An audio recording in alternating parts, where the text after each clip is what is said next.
an ka jamana diina ko a ka bon jamana in bolo, jamana in danbe do, jamana in taalan do.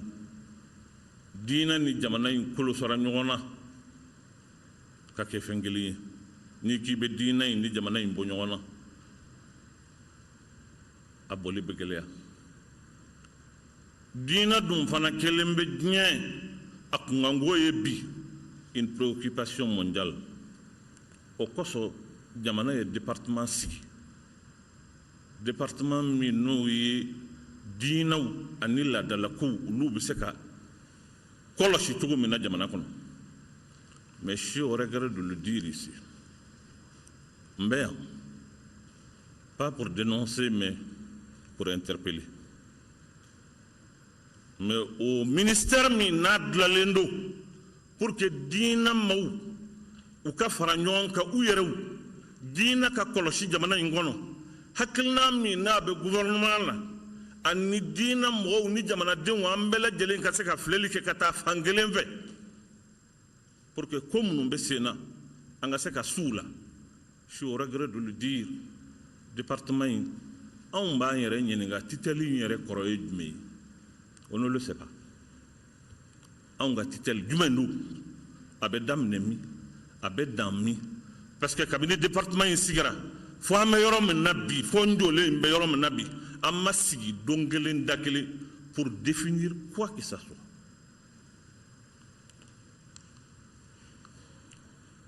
Anw yɛrɛ ka domaine de compétence ye jumɛn ye? Département ta ye jumɛn ye? An ka collaboration ka kan ka kɛ cogo di? Jamana min kɔnɔ ni diina ko a kibaruya b'a la komi a bɛ diɲɛ kɔnɔ cogo min, ni jamana yɛrɛ y'a dabɔ kama ka ministère kuturu k'o di pour donner une orientation, une visibilité, mais je suis au regret de le dire, hali don kelen da kelen an ma sigi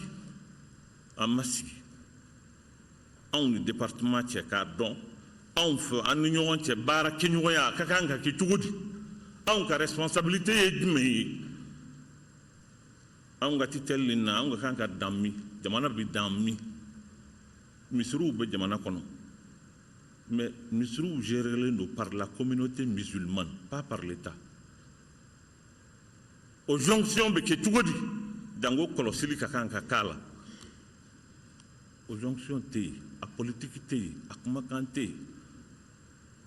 C'est pas un secret, mais je vais vous le dire, j'étais obligé moi ka don internet de la k'a sama k'a dɔn mission min yɛrɛ confiera anw ka département in na jumɛn do pour que an k'a dɔn, parce que a ma fɔ anw ɲɛna, anw t'a dɔn a bɛ dan yɔrɔ min na a n'a bɛ dan yɔrɔ min. Jamana yɛrɛ n'o ye État ye, a b'a fɛ an n'a ka collaboration ka kɛ kɛcogo jumɛn anw t'o dɔn, parce que an n'u ma sigi ka kuma kelen fɔ. Donc anw yɛrɛ ka domaine de compétence ye min ye anw t'o dɔn, parce que rien nous a été défini dans ce sens. Foyi ma fɔ an ɲɛna. Ni min kɛra o conseil aw ma kuma, o conseil aw tɛ kuma, n'an kumana ko nin fana y'aw ka sira ye wa? N'an ma kuma k'o kuma aw sigilen bɛ aw da tɛ kuma na. On ne sait pas qu'est-ce qu'on doit dire et qu'est-ce qu'on ne doit pas dire, parce que anw ni jamana ma sigi ka foyi défini. Min ka sɔrɔ n'a bɛɛ lajɛlen o ye hejiko min kɛra, catastrophe kɛra la, drame kɛra la, Ala k'an kisi a ɲɔgɔn ma. Fo an bɛ yɔrɔ min na bi an ma sigi au moins pour se donner des idées. Hali anw ka kan ka jamana yɛrɛ alisilama minnu b'a la kuma min ka kan ka k'u fɛ pour que k'u hakili sigi. Drame min kɛra an bɛ mun kɛ? Cellule de crise ma k'a la, hali an bɛ yɔrɔ min na bi n'a kɛra anw t'a kalama. On n'a pas été associé, a kuma ma fɔ an ɲɛna. Drame kelen, j'étais obligé de passer par le Premier ministre k'a ɲini a fɛ, ka yamaruya ɲini n ka taa kuma jamanadenw fɛ ko min kɛra a mankan ka bɔ ka se hakɛ min na an ka dɔ fɔ sani maaw hakili ka wuli. Ka taa o don ni bi kɛ an ma sigi a kuma kunna fɛn ka fɔ an ɲɛna. Kuma tɛ hiji préparation ni a baara wɛrɛw ni fɛn minnu bɛ yen, non, a bɛ kɛ cogo min na o ye ka lettre caman a ye maa kelen tɔgɔ d'an ma, a ye maa fila tɔgɔ d'an ma, point. A don ni bi cɛ an ma sigi a kuma kunna. Jamana b'a fɛ an ka mun kɛ? waati min kɔnɔ ni jamana ka kan k'a bolo di ɲɔgɔn ma ka diinako in k'a kɔlɔsi k'a don minɛn kɔnɔ a bɛ se ka kɔlɔsi minɛn min kɔnɔ jamana ka kan k'a dɔn a ka kan ka min fɔ a ka kan ka min kɛ jamana min don c'est un état laïque min ni diinako b'a kɔnɔ quelle politique quelle orientation quelle vision o ka kan ka kɛ maa minnu ni jamana cɛ anw hakili anw de y'o mɔgɔw ye mais hali don kelen da kelen an ma sigi pour se donner des idées par rapport à ça. École coranique, la religion est un enjeu aujourd'hui. À quand jamana yɛrɛ kɔnɔ an ka sigi fɛnw ka définir fɛnw ka ɲɛfɔ bɛɛ lajɛlen k'a dɔn i ka responsabilité ye min ye i ka kan ka min kɛ o ye nin ye ko minnu kɛra yɔrɔ wɛrɛw la o ka kan ka anw sɔn hakili la o y'a to anw y'a sɛbɛn k'a kɛ proposition ye k'a ɲɛsin an ka département ma o ye jumɛn ye jamana ɲɛmaa o don ale de ye jamana premier ministre ye jamana in tun bɛ crise la a ye diinɛ ɲɛmɔgɔw k'olu wele alisilamɛ diinɛ ɲɛmɔgɔw catholique diinɛ ɲɛmɔgɔw protestant ɲɛmɔgɔw u welela k'u fara ɲɔgɔn kan an b'o wele ko union sacrée anw y'a sɛbɛn k'a fɔ ko bon nin min filɛ nin ye an k'a lajɛ donner un contenu nin ka kɛ dalilu ye an bolo an bɛ min bila génération ye minnu bɛ na parce que diɲɛ a bɛ taa la an kana sigi fo ko ka kɛ n'a kɛra don min an bɛ sɔrɔ ka solution ɲini a la an ka fɛn dɔ kɛ on a écrit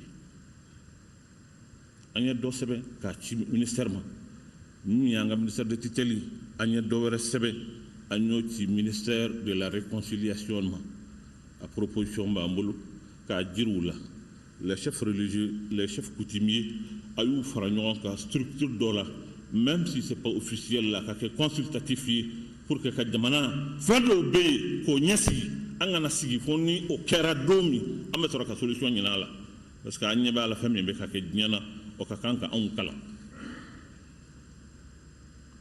mais ni l'autre mɔgɔ tɛ yen min y'an jaabi k'an ɲininka ni hakilina in don a bɛ se ka ɲɛ cogo di a bɛ bila cogo di donc anw t'a dɔn non ne ministère bɛ yen anw bɛ yen mais tiɲɛ yɛrɛ la relation yɛrɛ bɛ dan yɔrɔ min na n'a bɛ daminɛ yɔrɔ min na a n'a ka kan ka kɛ kɛcogo min o kuma t'an ni ma cɛ dɛ ɔ ni dan yɔrɔ ma yiri la i bɛ taa sa fɔ n'i bolo minɛna don min kɔrɔ kɛ o ma kan ka kɛ ko la adamaden dan yɔrɔ de ka kan ka yiri la kari e ta ye nin ye il y a les ONG islamiques il y a autre chose ONG islamiques minnu bɛ jamana kɔnɔ protocole d'accord de b'u ni jamana cɛ ils sont gérés par l'administration territoriale kosa in na n y'a ye fɛn in na mission in na k'a fɔ ministère ka kan ka hakili t'u la mais qui a un droit de regard qui fait quoi qui oriente quoi o hakilina n'o sigiɲɔgɔn o ma tɛmɛ an ni ɲɔgɔn cɛ o kuma ni ko dɔ kɛra jɔn bɛ jɔn jalaki